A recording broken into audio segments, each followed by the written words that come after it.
कथा परिसता रामायण पूर्वादोत्तरती जाण पूर्वजांचे अवलोकन पूर्ण उद्धार त्रिजगती चरित्र रघुनाथ श्याम शतकोटी प्रविस्तराम एकेकाक्षरम तुझा महापातकनाशनम. राजा रावण आपण आतापर्यंत ऐकला, जंबूमाळी पाठवला, बरेच जण पाठवले, पण प्रत्येकाचं काही चाललं नाही महाराज. इथं कसं असतं, सत्यापुढे असत्याचं चालत नाही. सत्य म्हणजे रामायण आणि असत्य म्हणजे रावण अशी बाजू आहे. आकयाही गेला, आता काय करावं. राजा रावण म्हणला इथं कोणाचं चालत नाहीये, आता स्वतः जावं लागेल. म्हणून राजा रावण युद्ध करण्यासाठी निघू लागला. बरं एवढ्यामध्ये ज्येष्ठ कुमारा राजा रावणाचा लाडका मुलगा इंद्रजित काय बोलतो, वाचा. म्हणे एकले वनचर केवळ जे का पहिले खैर, त्यावरी जाणे लंकेश्वर जस्ट विचार हा नव्हे. एकले एक पाले खाईल. वानर म्हणजे काय आहे, अरे पालक खाणार आहे. पण काय आहे महाराज, जागृती सुसुप्ती स्वप्न तुर्या कुठली अवस्था असू द्या, रामाचं चिंतन करता रामाचं नाव घेत. म्हणून पाले खाणार जरी असलं तरी ते कोणालाही ऐकणार नाही. एकल्या पाले खाणाऱ्या वानरावर राजानं जाणं. आपल्याकडे एक म्हणे बघा पा, मेलेल्यावर हत्यार करणं. युद्ध जर करायचं असेल तर समोरचा योद्धा देखील शक्तिशाली असला पाहिजे. म्हणलं राज्य सरकार देव बांधवलीमध्ये घातले, एवढा दरारा, 7 कोटी घर सोन्याची, 80,000 बायका, 1 लाख मुलं, 1.25 लाख नातू, एवढा मोठा पसारा तुमचा, एवढी असणारी काय झालेली ख्याती आणि एकट्या वानरा बरोबर युद्ध करायला राजानं जाणं पटतंय का. एवढे मोठे सेवक मुलं सगळे असताना असा इंद्रजित आपल्या वडिलाला रावणाला बोलू लागला, वाचा.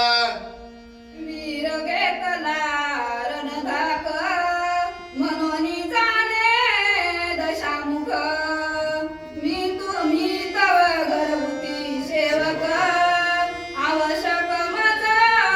आता कोणीही वानराकडे जायचं म्हणलं की बेहा लागले. आपण हे सगळे बरं का परमेश्वराची म्हणजे रामाची कृपा. मुलगा बापाजवळ, आई लेकराजवळ, कोरोना झालाय रे बाबा म्हणलं की 14 दिवस क्वारंटाईन. कोणी कोणाच्या जवळच जात नव्हतं. विरी घेतले घाय वारे. ही काय सांगती, वीर कोणी जायला तयार नाही, कारण का प्रत्येकाला जीवाची भीती आहे. पण आपल्यावर प्रभू रायाची रामाची कृपा म्हणून आपल्याला जगवलं कोणी, प्रभू रामचंद्रानं. नाही तर त्या झटकेत काय काय घरात पहिलं म्हणायचे बघा गुरुजी, आमच्या आजोबा पंजोबा सांगायचं म्हणजे एखाद्या घरात जर प्लेग आला अख्ख्या घराला कुलूप लागायचं. तसं काही काही ठिकाणी झाला. पण प्रभू रामरायाच्या कृपेमुळे आपण जगलो. तसं म्हणलं इथं आता प्रत्येकाला भीती आहे, कोणालाही पाठवलं कोणी जायला तयार नाही. आणि मग काय करावं बोला. वाहतो सदा शिवाची याना, शिवतो स्वामी तुझे चरण, वानरारणीन मारून गळा बांधून आणि मी काय करेन. आपला देवादी देव भोले शंकर भोले बाबा यांची शपथ वाहतो, तुमच्या पायाला स्पर्श करतो आणि मी जातो वानरला माराय काय गळ्याला बांधतो आणि घेऊन येतो बोला.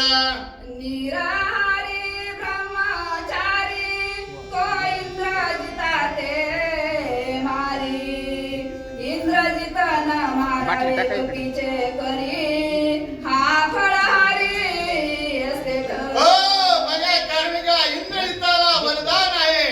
14 वर्ष ज्यानं महाराज अन्न घेतलं नाही, पाणी घेतलं नाही. आपल्याकडे कालच एकादश झाली. एकादशीला 2 किलो शाबू, 1 किलो भगर, 10 डझन केळी, तरी आपला उपवास जात नाही. माझं तर जात नाही, मी दुसऱ्याचं काय सांगू, जास्तच खावं वाटतंय कारण का 15 दिवसाला एकदा उपास असते. मग कालच बघितले 160 वया दारूमध्ये फराळ केली तर कुठं गेली, गावात आलो तर भूकच लागली. आता मला कोटीवर काय करावं, झाड केळीचे बघितलं एखादं पिकलेलं आहे का, घेतलं आणि खाल्लं. 160 आणि 200 वया गुरुजी एकट्यानं सांगायच्या त्या स्पीड मध्ये म्हणल्यावर काय सोपं काम आहे, तरी मी आज बघा इतका नाद आहे. असं येडं झालं का माणूस निवडच येडं होते. तुमचं गेलं कुटी अजून मला जायचं गावाकडे, सरळ लवकर जावं, आता म्हशीचं पाणी प्यायचा टाइम झाला. मला थांबा आजच्या दिवस रामायण ही वेळ काय उद्या येणार नाही, थोडं 10-15 मिनिटाला उशिरा पाजू. अशी अवस्था आहे. त्यावेळेस महाराज या ठिकाणी अशी असणारी देवाची गंमतच आहे महाराज, ती काय सांगावी सांगताच येत नाही. अशी अवस्था आहे. म्हणून म्हणले ज्यानं 14 वर्ष उपवास केला वळवर येतो त्याच्या हाताने मला मरणे, आणि तो लय फळं खाते. आणि ती नाही कुणी दिले तर झाड आपण खाल्लेलं आहे ना असलं